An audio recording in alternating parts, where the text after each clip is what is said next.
തന്നെയാണ് ഗൈസ്. അത് നമ്മുടെ വീട്ടിലെ ഗാർഡൻ, അതായത് നമ്മുടെ മൽബറി തോട്ടത്തിൽ നിന്ന്.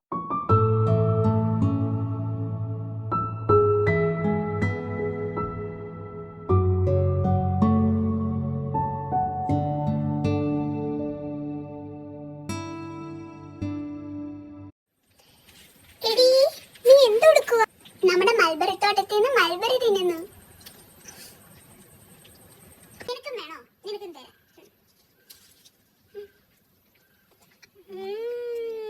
നല്ല മധുരമുണ്ട്, നല്ല ടേസ്റ്റ് ഉണ്ട്. നമുക്കിതെല്ലാം പറിക്കാം. നമ്മൾ പച്ചയ്ക്ക് പറിച്ച് തിന്നുന്നതാണ്. അതിൻ്റെ ഒരു ഫ്രഷ്നെസ്സും ടേസ്റ്റും ഒക്കെ വേറെ ലെവൽ സാധനം.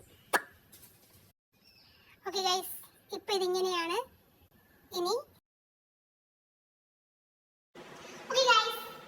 മൽബറി നമുക്ക് ഇത്രയും കിട്ടിയിരിക്കുകയാണ്. മഴ പെയ്തത് കാരണം നമ്മൾ